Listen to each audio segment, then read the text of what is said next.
Drugs రహిత రాష్ట్రంగా తెలంగాణను నిలిపేందుకు కృషి చేస్తున్నామన్నారు మంత్రి వివేక్ వెంకటస్వామి. యువత మత్తు పదార్థాలకు దూరంగా ఉండాలని పిలుపునిచ్చారు. హైదరాబాద్ జింఖానా గ్రౌండ్స్ లో జరిగిన వాసవి క్లబ్ ఇంటర్నేషనల్ ఫార్మేషన్ డేలో పాల్గొన్నారు.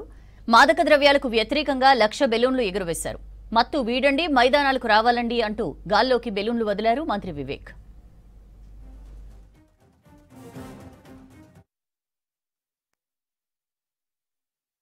వాసవి లయన్స్ క్లబ్ ఇంటర్నేషనల్ గురించి తెలుసుకోవడానికి ఇప్పుడే మీరు చెప్పినట్టు 33 డిస్ట్రిక్ట్స్లలో వాసవి మెంబర్స్ అందరు కూడా క్లబ్స్ స్థాపించి మీరు ఈ వాసవి ఇంటర్నేషనల్ ద్వారా అనేకమైన కార్యక్రమాలు చేస్తూ ఉన్నారు. నియర్లీ 200 crores వర్త్ ప్రాజెక్ట్స్ మీరు చేయడం జరిగింది. చాలా మంచి విషయం. ఎందుకంటే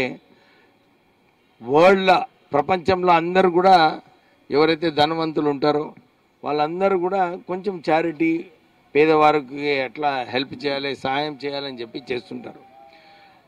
అందరికన్నా ఎక్కువ సక్సెస్ఫుల్ బిజినెస్ మెన్ ఎవరైతే చారిటీ ఎక్కువ చేస్తారో వాళ్ళే ఎక్కువ బిజినెస్లో సక్సెస్ఫుల్ ఉంటారు.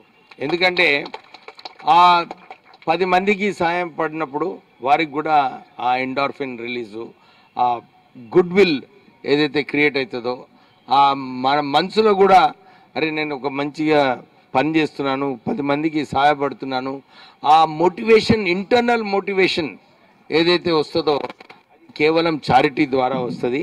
ఇంకా మీరు వాసవి ఇంటర్నేషనల్ ద్వారా మీరైతే కార్యక్రమాలు చేస్తున్నారో మీ అందరికీ అభినందనలు చెప్పాలి. వాసవి ఇంటర్నేషనల్ నేను కూడా, ఎందుకంటే నేను లయన్స్ క్లబ్ మెంబర్ ఉండి తర్వాత నేను నా ఓన్ సంస్థ విశాఖ చారిటబుల్ ట్రస్ట్ పెట్టుకున్నప్పుడు నేను కొద్దిగా లయన్స్ క్లబ్ నుంచి దూరం అయిపోయాను. ఎందుకంటే నా చారిటబుల్ ట్రస్టే నేను పోషించాలని చెప్పి పక్కకి జరగడం జరిగింది. కానీ చాలాసార్లు నేను విన్నా వాసవి లయన్స్ క్లబ్ ఏదైతే కార్యక్రమాలు చేస్తున్నారో. సో మీరు అందరు కూడా మీకు ఎంకరేజ్ చేస్తూ ఇంకా ఎక్కువ మంది అసోసియేట్ కావాలి. కొంచెం టైం కేటాయించాలి. ఒక 5% టైము ఇలాంటి యాక్టివిటీస్కి కేటాయిస్తే యాక్టివిటీస్ కూడా మంచిగా ఉంటుంది. ఇతర వాళ్ళు కూడా ఎగ్జాంపుల్ తీసుకొని ఈ వాసవి ఇంటర్నేషనల్లో జాయిన్ అవుతారు. సో మీ అందరికీ కూడా అభినందనలు చెప్తూ